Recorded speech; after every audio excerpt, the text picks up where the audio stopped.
Subjek: praktek dasar, mengajar. Mata kuliah: micro teaching.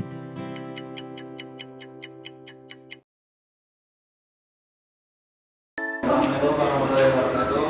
Waalaikumsalam warahmatullahi wabarakatuh. Sama saya Anda semua. Alhamdulillah.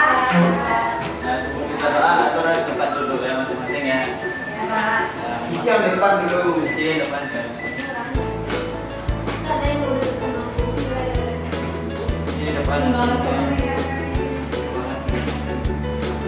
Terus di sini ada ya. Nopal jangan HP Nopal. Nopal. Aku juga Pak.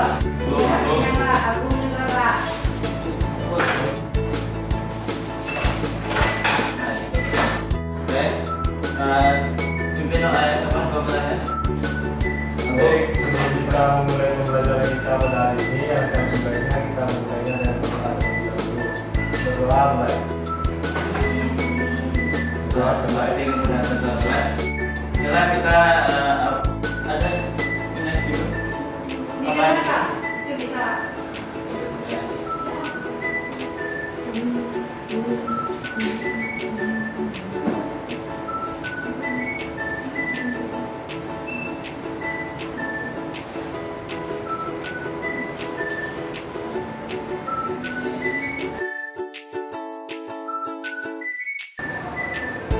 Sebelum kita masuk ke materi solusi, sebelumnya kita akan membahas tentang istilah sebelum solusi, itu proklamasi lebih tepatnya.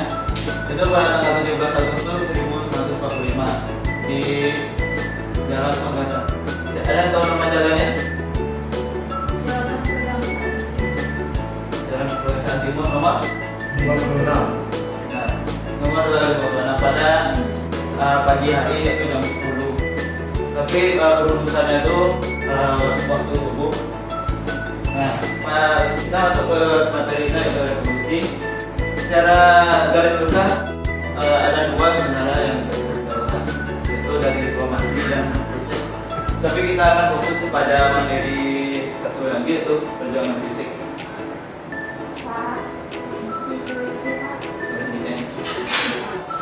Oke, Agung, Iya Pak. tolong bacakan tujuan pembelajarannya ya. Tujuan pelajaran yang pertama yaitu mengevaluasi kelebihan dan kekurangan strategis diplomasi dibandingkan perjuangan fisik dengan menggunakan bukti sejarah yang valid atau berdasar kritis. Yang kedua, menyimpulkan peran bangsa sivil dan juga KBB sebagai titik akhir peta kedaulatan Indonesia Belanda dan mengaitkannya dengan konteks geopolitik masa kini. Merancang dan menyajikan produk otentik simulasi peta gerilya, berita sejarah atau laporan analisis yang mencerminkan pemahaman negara tentang strategi revolusi Indonesia. Lalu terakhir, merefleksikan pelajaran dari revolusi Indonesia dan mengaitkannya dengan pengalaman pribadi dalam menghadapi konflik dan perbedaan pendapat. Nah, terima kasih kepada Agung. Bisa kita lihat dari yang pertama yaitu mengevaluasi kelebihan dan kekurangan strategi diplomasi. Walaupun pertama kali kita akan bahas tentang fisik, namun di nomor selanjutnya kita akan bahas tentang diplomasi. Tonton video berikut dan analisis apa yang ada di video berikut, apa yang bisa Anda dapatkan dari ini. Saya nonton dari YouTube.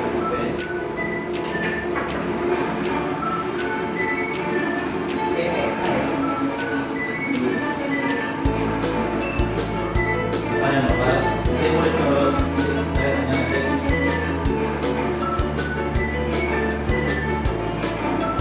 Ada video Pak.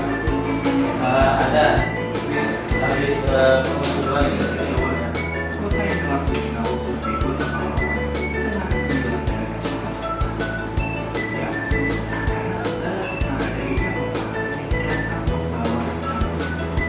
Di saat itulah salah satu pemuda penting di jalan kami ikut membakar pahlawan. Ya. Nah, apa ya? Berapa? Perjalanannya dilakukan sebagai jurnalis. Dari Inggris lepas bekerja untuk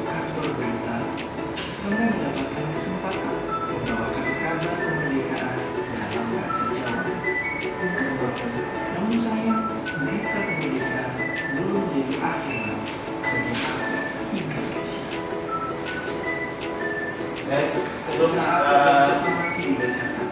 ini bagian dari proklamasi. Sebelum kita masuk ke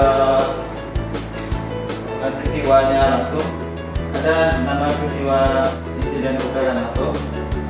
Ini bertepatan dengan balai kotanya Surabaya, tepatnya di seberangnya.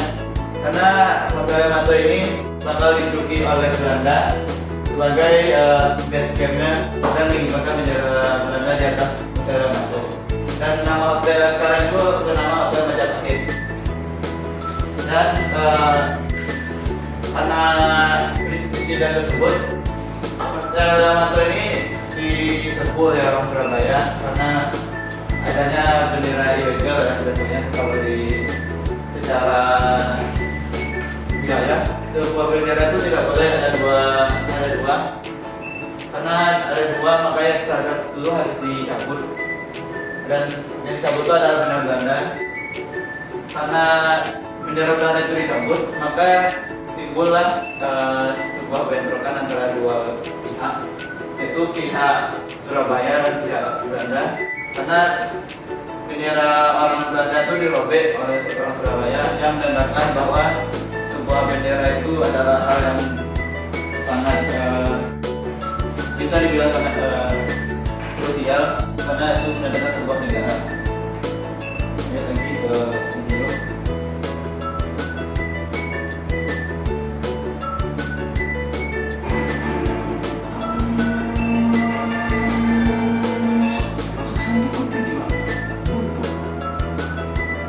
Melalui siaran radio bentukannya, Bung Tomo turut membangkitkan moral berjuang melalui pidato pilihan. Saudara-saudara, rakyat jelata di seluruh Indonesia, terutama saudara-saudara penduduk Kota Surabaya, kita semuanya telah mengetahui bahwa hari ini tentara Inggris telah menyebarkan pamflet-pamflet dan memberikan suara ancaman kepada kita semua. Kita diwajibkan untuk dalam waktu yang mereka tentukan menyerahkan senjata-senjata yang telah kita peluk dari tangan tentara Jepang. Saudara-saudara rakyat Surabaya, siapa keadaan penting, tetapi saya ingatkan sekali lagi, jangan mulai menembak.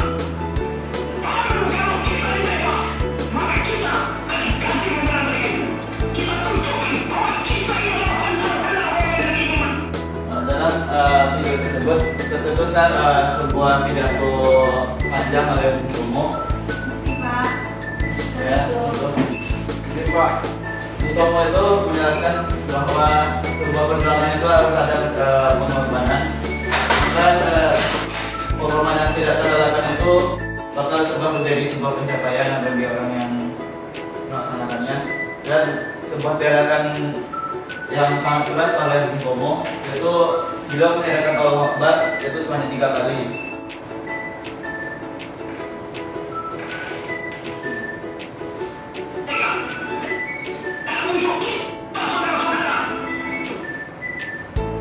Nah inilah peta Surabaya pada saat itu. Bisa kalian lihat ada 4 sektor yang bisa tengok di peta, yaitu sektor barat yaitu daerah Kejadian pada Kembang, daerah selatan itu daerah Gobang, Inomatik, Ikni Norak, Darmo dan Ngandel, dan barat Semut dan Wonokromo. Darat yang dari pusat yaitu terdiri dari kota dan gedung gubernur, dan dari utara itu pelabuhan. Nah dari perang Surabaya sendiri itu diserang dari 2 sektor, yaitu dari sektor utara yaitu sektor laut dan udara, serta dari barat itu dari sektor darat. Dari darat sendiri itu kayak tank dan mobil, serta pasukan tentara yang sekitaran 6.200 tentara. Dari 2 arah tersebut nanti akan berpusat ke dari Surabaya pusat itu dari di balai kota dan gunung-gunung. Nah, kalau kita lihat tadi, kota yang Mato itu juga termasuk daerah peperangan. Itu daerah Mato dari tetap di sini.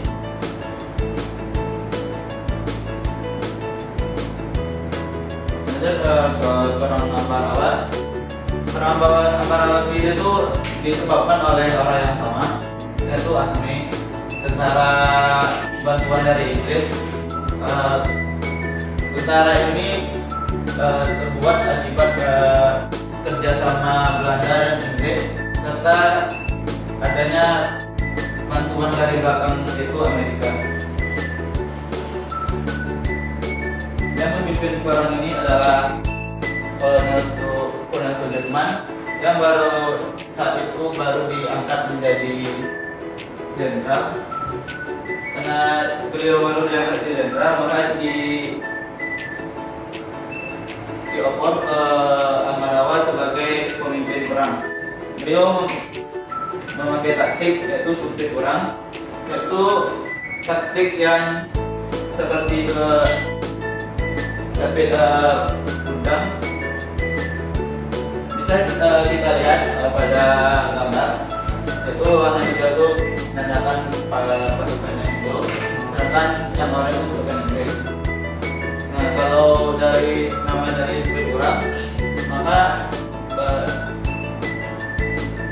pertarungan ini ada dua arah, yaitu dari depan dan dari belakang, serta fokusnya kepada tempat-tempat logistik seperti tempat makanan, peluru, dan logistik yang lain. Dan fun fact yang satu lagi, kalau perang ini juga diikuti oleh Letnan Soeharto yang waktu itu belum menjadi pimpinan, baru sebagai letnan ya. Maka ada di yang ada pasukan Sarbini yang dipimpin oleh Soeharto.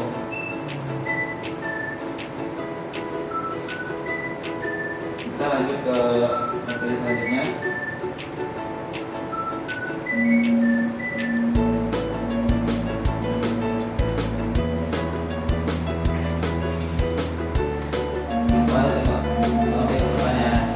Bumi Pasundan mungkin lahir dari Tuhan tersebut. Tapi malam ini, sejarah amarah juga bisa berkorban.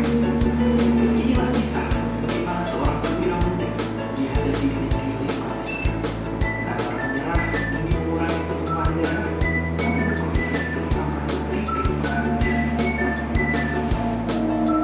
Awalnya, kemerdekaan Indonesia jadi angin segar bagi alam semangat para pemuda. Di berbagai penjuru, mereka menjatuhkan tentara-tentara Jepang.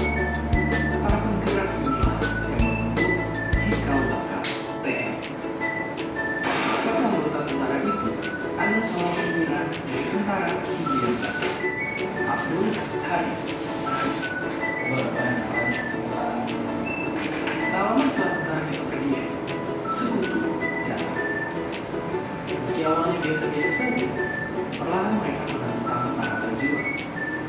Gesekan-gesekan antara rakyat Indonesia dan orang Inggris dan Belanda semakin memberikan lama-kelamaan terus mendesak. Lihat ini, rakyat membantu digantung kemeriahan pertempuran Surabaya dan udara.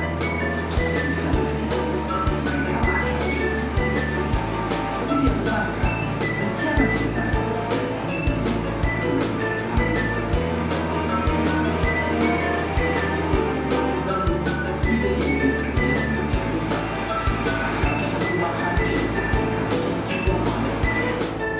Kita lihat dari video ini, peristiwa Bandung Lautan Api itu sebelum peristiwa Bandung Lautan Api, Bandung itu sempat terjang banjir.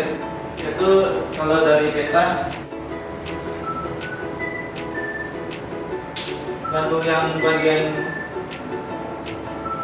utara itu nanti akan banjir dan akan diserang langsung oleh pasukan Sekutu.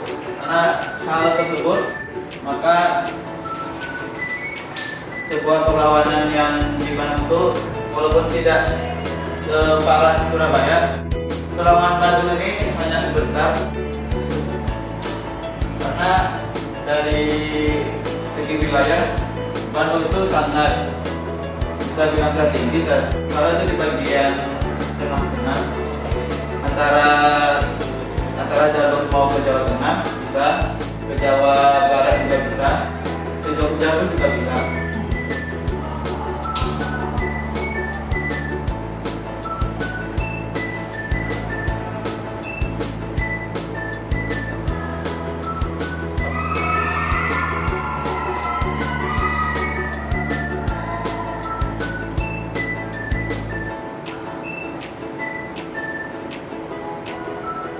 Sampai suatu hari, pukulan besar mengusir rakyat dari Bandung. Benar-benar tidak. Tentara Sekutu mengeluarkan ultimatum kedua. Nah, walaupun di video itu ada ultimatum kedua, yang sebelumnya itu ada ultimatum pertama, yaitu Kota Bandung Utara itu dipaksa dikosongkan.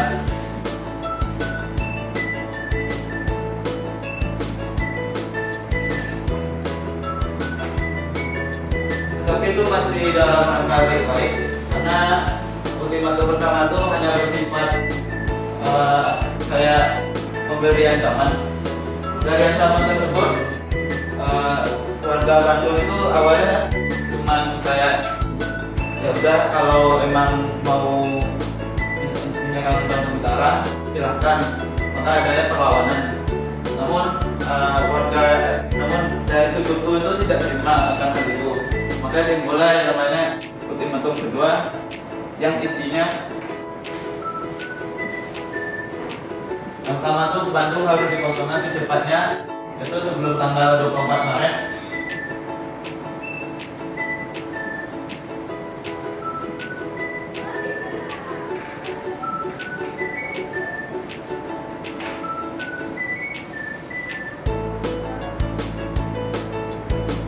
Yang kedua, kalau warga Bandung itu tidak mau keluar dari Bandung, maka Bandung itu bakal dihancurkan sehancur-hancurnya dari segi darat maupun udara.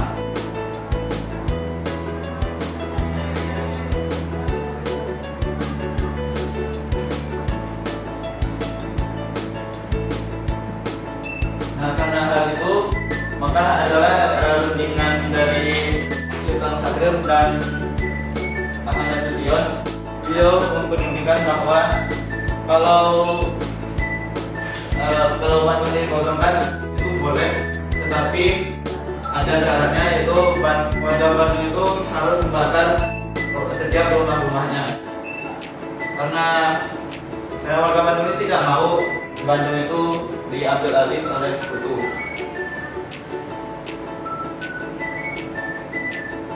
Inilah rute pelajaran lokal Bandung pada titik itu. Mereka yang berada di bawah ini akan berkumpul di pusat, itu pusat Bandung di sini, terus pergi ke arah sana. Inilah kalau penampakan wilayah yang pusat. Dan kita lihat itu hanya setengah Bandung, itu Bandung Selatan. Kenapa hanya Bandung Selatan? Karena Bandung Utara itu bisa dibilang sangat berguna ya untuk proses evakuasi. Kalau seandainya seluruh Bandung dihilangkan, maka warga Bandung itu harus evakuasi kemana dan bagaimana evakuasinya berlangsung. Nah, mungkin kalau dari materi tadi ada yang bisa merangkum setidaknya untuk pertanyaan materi.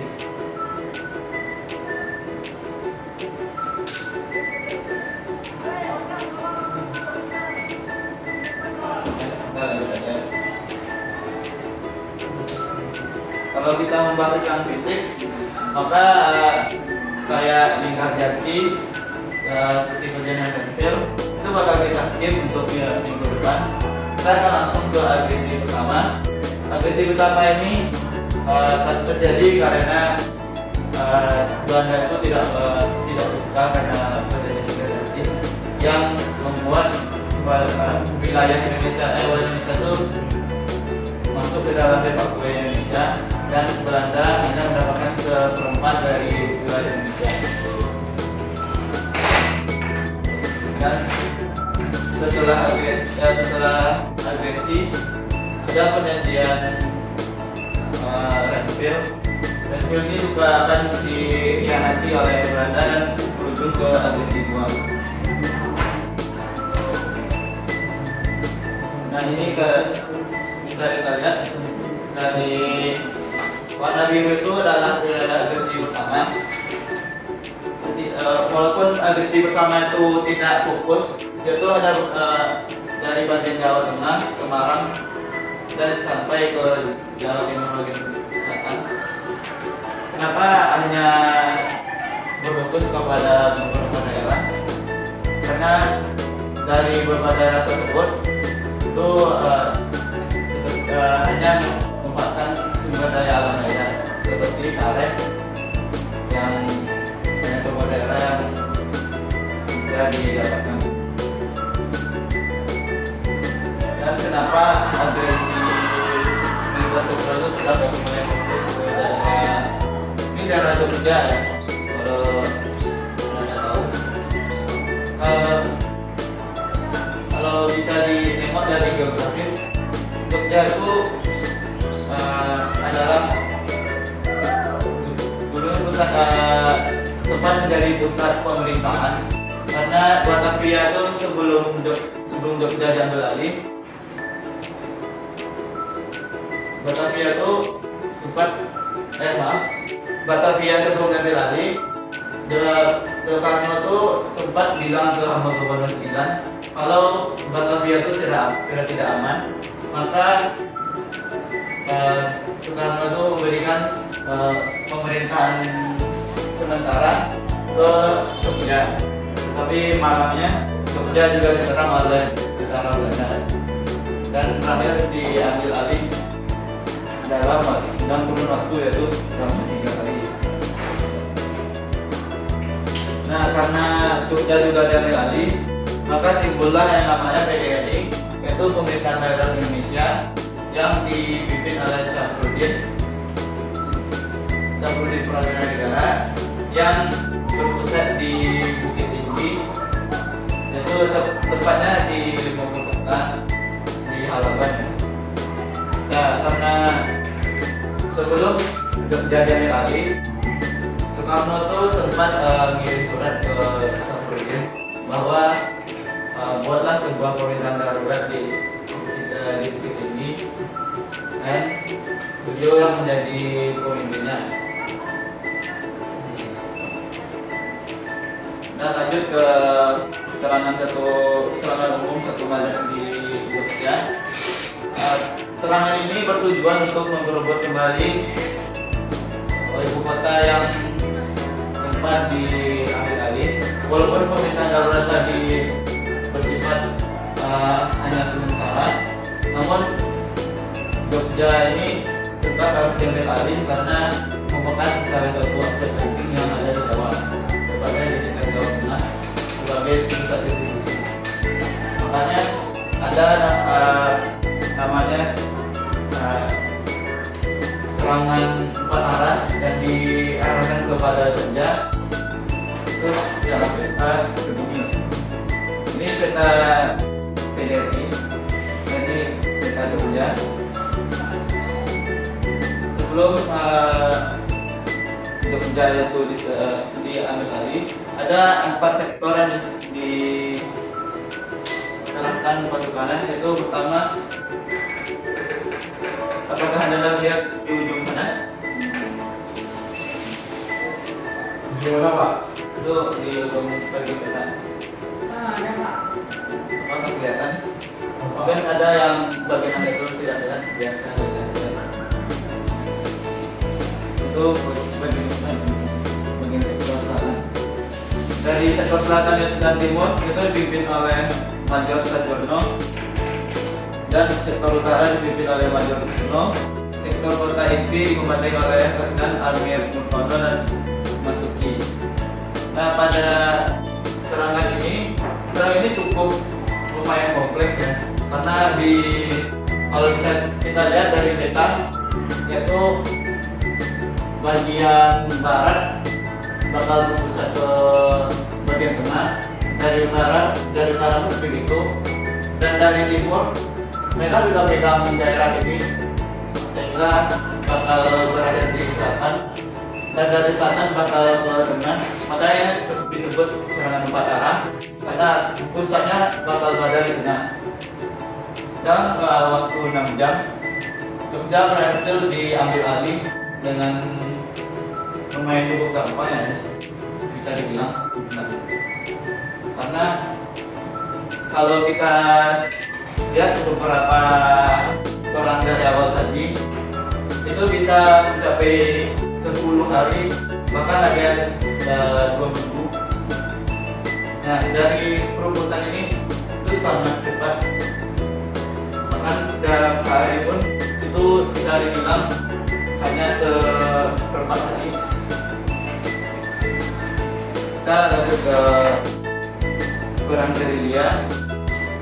Perang gerilya ini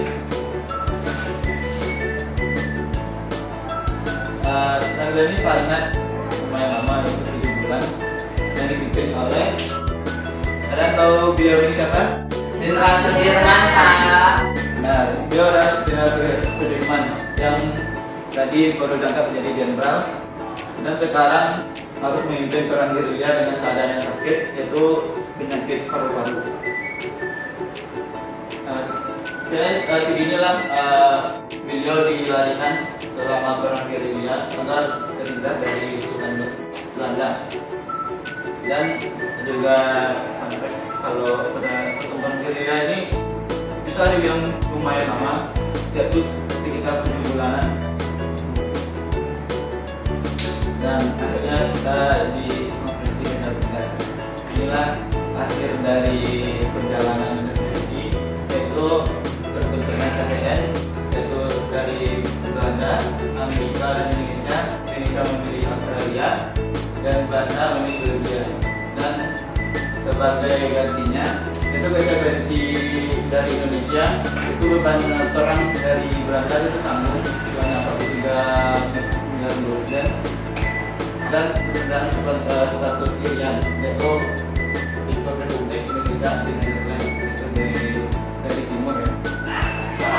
Oke. Sekarang kembali ke Hongkong. Itu cepat.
Dari situasi itu ada efeknya sendiri.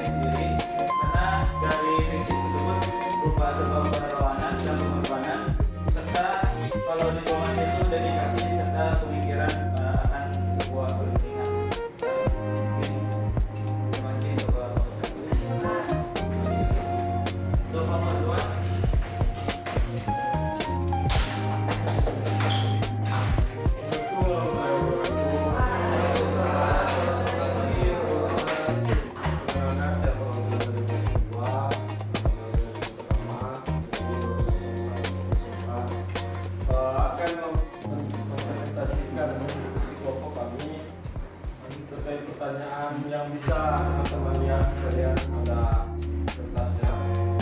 Langsung saja. Peran pemerintah aturan Indonesia di bawah satu di perwira negara dan melalui Jenderal Sudirman mampu menyelamatkan eksistensi Republik Indonesia dari klaim Belanda. Yang dimana pada saat itu Belanda menyatakan bahwa Indonesia atau pusat pemerintah Indonesia itu sudah jatuh ke Belanda. Tetapi berkat peran penting Indonesia berdiri prawira negara yang memindahkan pusat pemerintah Indonesia ke wilayah yang tinggi dan ke TNI dan juga peran penting Jenderal Sudirman yang melakukan media dalam mempertahankan kemerdekaan, membuat Indonesia masih bertahan dan pusat pemerintahan Indonesia tidak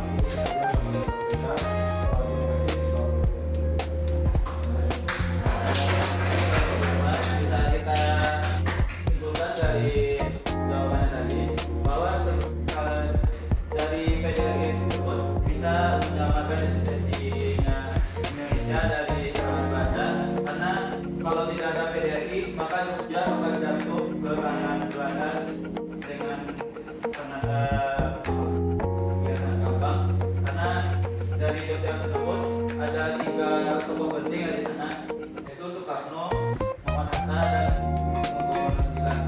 Dan kalau dari Gerang Militer sendiri, Gerang itu walaupun sangat lama, tapi Jenderal Sudirman itu tetap teguh dalam pendiriannya untuk mengikuti perang, karena beliau sangat sakit dan sakit paru-paru tadi. Mungkin itu saja. Saya bisa menyimpulkan materi hari ini. Salah satu peristiwa yang boleh dalam konflik terjadi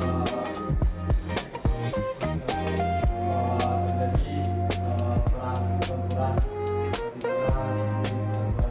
mana di Bandung, perang Jawa, juga perang untuk memperebutkan pusat pemerintahan di Jogja, di mana perang penting dari Jenderal Sudirman dan juga penting dari seluruh prawira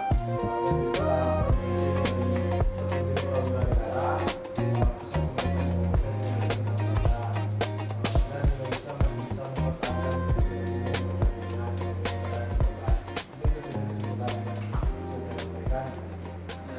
tepuk tangan untuk Wiran. Anda bisa menyimpulkan lagi? Nah, berarti sudah paham berarti ya. Seperti yang disimpulkan oleh Wiran. Walaupun kita hanya membahas tentang masalah fisik, itu bukan berarti perlawanan fisik ini bukannya satu-satunya jalan. Nanti jika kita akan membahas tentang diplomasi, itu dari kepentingan serta pengakuan wilayah yang akan direbut atau memperebutkan daerah dari Belanda dan dari Indonesia sendiri. Dan untuk tugas minggu depan itu tentang dari awal